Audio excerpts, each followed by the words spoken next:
ময়মনসিংহে 20 লাখ টাকা জালিয়াতির অভিযোগে প্রতিষ্ঠানের শিক্ষক রাশিদুল গ্রেপ্তার। ময়মনসিংহ সদর উপজেলার ঐতিহ্যবাহী মোমেনশাহী ডিএস কামিল মাদ্রাসার এক শিক্ষকের বিরুদ্ধে দীর্ঘদিন ধরে শিক্ষক ও প্রতিষ্ঠানের স্বাক্ষর জাল করে পরীক্ষক নিয়োগ এবং আর্থিক লেনদেন দেখিয়ে প্রায় 20 লাখ টাকা আত্মসাতের অভিযোগ উঠেছে। এই ঘটনায় অভিযুক্ত শিক্ষক রশিদুল ইসলাম খানের বিরুদ্ধে থানায় এজাহার দায়ের করেছেন প্রতিষ্ঠানটির অধ্যক্ষ ডক্টর মোহাম্মদ ইদ্রিস খান।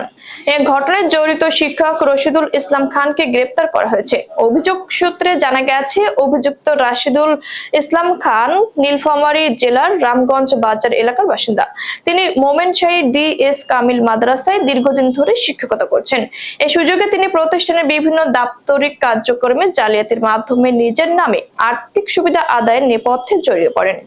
অধ্যক্ষ জানান, কিছুদিন আগে আরবি প্রভাষক মোহাম্মদ আব্দুর রউফ মৌখিক অভিযোগ করেন যে তার স্বাক্ষর জাল করে রশিদুল ইসলাম নিজেই তাকে চলতি পরীক্ষার জন্য অবৈধভাবে পরীক্ষক নিয়োগ দেখান।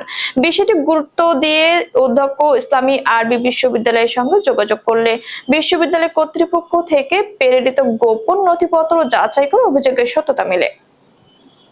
নথিপত্র ঘেটে দেখা যায়, মোহাম্মদ আব্দুর রউফ, মোহাম্মদ মোফাজ্জল হোসেন, শামসুল আলম, আব্দুল হাফিজ ও হারুনুর রশিদের নাম সহ 10-12 জনের নাম ব্যবহার করে তাদের অজান্তে স্বাক্ষর জাল করে রশিদুল ইসলাম বিভিন্ন সময় অর্থনৈতিক আর্থিক লেনদেন সম্পন্ন করেন। এসব লেনদেনের মাধ্যমে প্রায় 5,32,000 টাকার বেশি উত্তোলন করা হয়েছে বলে অভিযোগে উল্লেখ রয়েছে। ঘটনার বিষয়ে অভিযুক্ত শিক্ষককে জিজ্ঞাসাবাদ করা হলে তিনি সন্তোষজনক কোনো ব্যাখ্যা না দিয়ে কৌশলে বিষয়টি এড়িয়ে যান। অধ্যক্ষের ভাষ্যমতে, ঘটনায় জড়িত থাকার বিষয়ে লিখিত প্রমাণ, প্রত্যক্ষদর্শী ও ভুক্তভোগী শিক্ষকরা সাক্ষ্য দিতে প্রস্তুত রয়েছেন।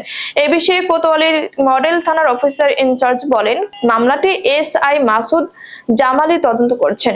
ঘটনায় জড়িত রশিদুল ইসলাম খানকে গ্রেপ্তার করা হয়েছে। যথাসময়ে আদালতে সোপর্দ করা হবে।